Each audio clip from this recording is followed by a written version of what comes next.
We are here at the 2020 Santa Barbara International Film Festival speaking with Kyla Young, Marie Ward, Greg Price, director. Oh, there we go. Hello. Oh, I've broken the microphone. I'm Morgan Cohan, and I break things. And I'm Luke Billick.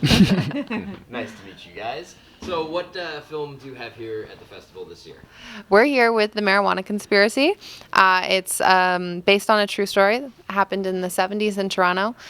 There was a group of women who took part of an experiment where they held them in one location for 98 days and were smoking weed every day and upping their THC to kind of try and study the side effects of what this would do to the women over time and what it would do to their productivity, looking into how it would affect the economy and the world if they were to legalize it. Right on. Where did the inspiration to make this film come from?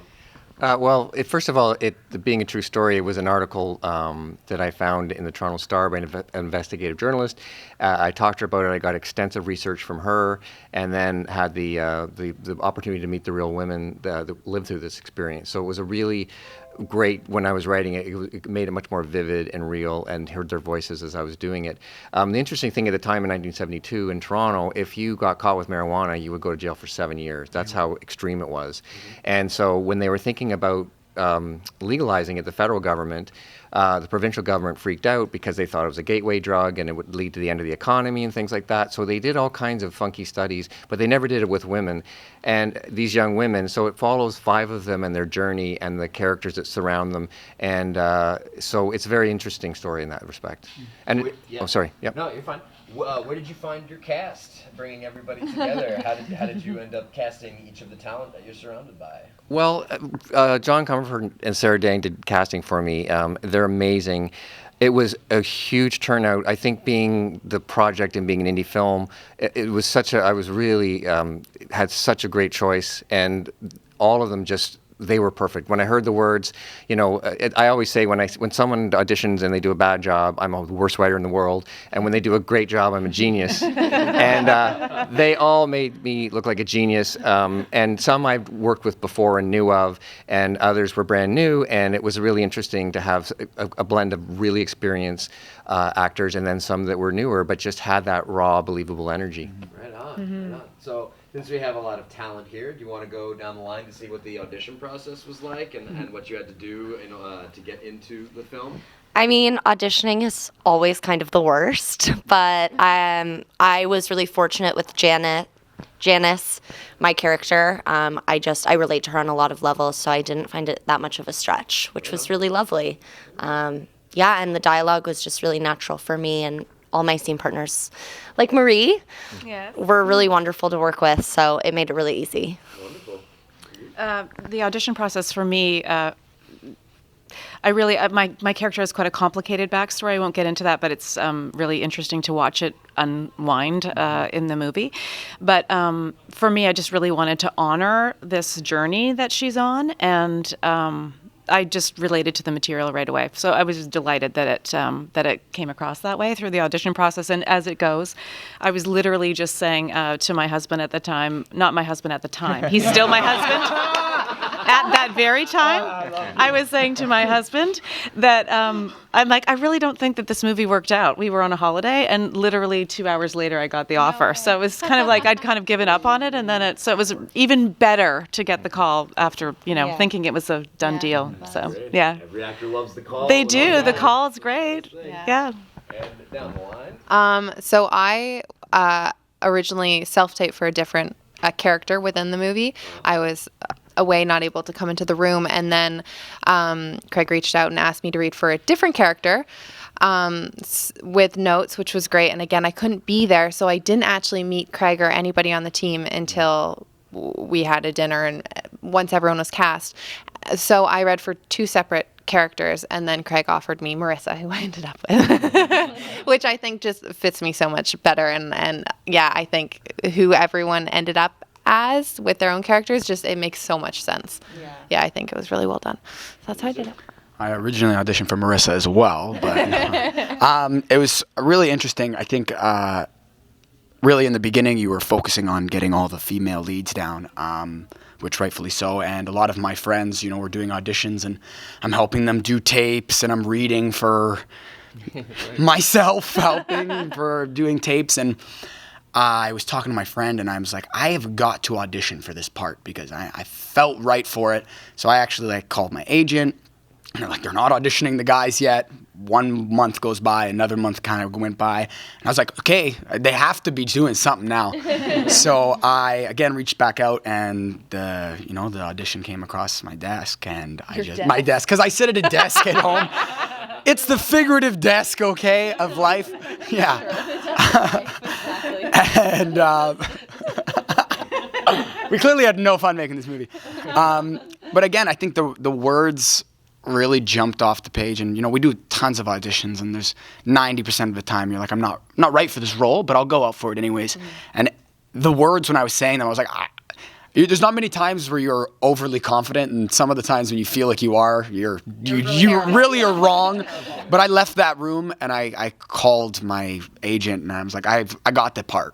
Like, I got it, because it felt so right. And the moment I left, I was like, I knew it didn't matter how long it was. I knew the call was coming. And I'm never really that confident, but it was a great film to be a part of. That's great. Mm-hmm. What would you want the audiences to take away after they've seen the film? Do you have an overall message that is conveyed from these experiments? Yeah, there's a few different themes, and I think the multiple perspectives from each woman, and then also even the men, and every single aspect of the characters. I was saying there's not really a bad person in the storyline. Every person is going through their own individual problem, but it's really almost, I think a lot of people see something and then they immediately judge it, and then that's all it is. I think it kind of shows that look into something, have a little bit of empathy, care for what people are actually going through, and don't just put your perspective on other people in the world. Mm-hmm. Yeah.